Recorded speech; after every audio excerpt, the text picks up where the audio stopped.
Madam Chair, and I'd like to welcome our Oklahoma gentleman, Mr. Robson, for testifying today, and all of you, and thank you for attending this very important hearing. To all of us, it's very enlightening to hear your testimony from the industries that you represent. I had a question. We've been talking a lot about freeing up credit and how to get the home building business and all the different industries associated with that jump-started and back on its feet. And we can extend the tax credit and do some things that would encourage the continuation of purchase of homes, but yet we talked about credit not being available. So a lot of you have mentioned about how the feds have tied up the credit and some of the standards and regulations and threshold levels that they put in place are hurting the credit market. So what would you recommend that the feds do? What are they doing right? What are they doing wrong that's hurting the availability of credit? What would you like to see them to do? Well, I think there's a couple of things. One, with the existing credit, they've got to help work out a loan. Right now, they're not. They're making reappraisals every 6 months, if not sooner, on loans. And I'll give you an example, a development loan in Tulsa, Oklahoma. Prices have not decreased in Tulsa, Oklahoma. We've actually had appreciation through this whole downturn. Not much, but appreciation.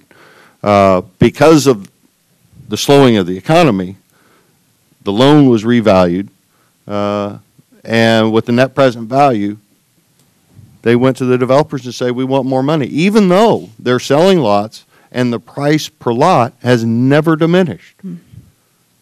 They're calling it a non-performing loan. But you go through the whole country, and if you have problems in states that maybe aren't as good as, say, in Oklahoma, it's even worse. Contracts that, homes that are ready to be built, that you can't build them. So, there's got to be an easing of some credit somewhere. You've got to be able to, look at the value of something and not look at, other income. I mean, that is basically what a small business and a home builder does, is they borrow the money. It's not that they have a CD that's going to go towards the construction loan. They just don't have it. And that's what you need in order to do it. So there's got to be a loosening of the credit in order to move things along, and they've got to work out some sort of system in order to work out existing construction loans. Okay, Mr. Conform. As far as commercial is concerned, it's an issue. Commercial properties, commercial homeowners, commercial people who own properties. A lot of their tenants are disappearing due to the recession.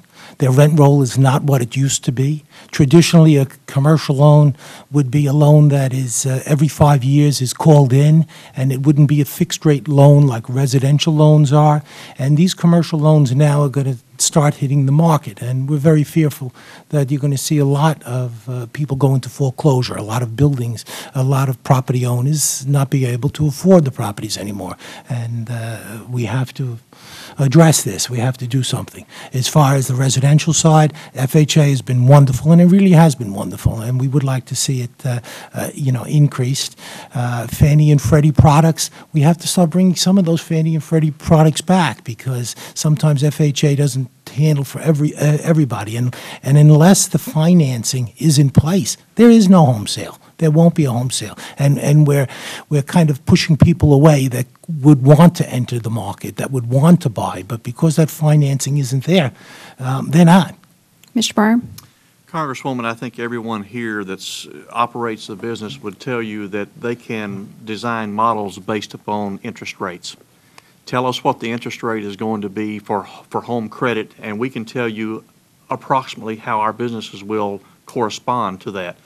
Without the government being involved in those expanded levels of conventional loans, the market right now is not supporting rates in a way that planning can be done. And that means that experienced framers or experienced title people or people that have experience, I can't keep those people. They can't keep their jobs because I can't plan long enough ahead.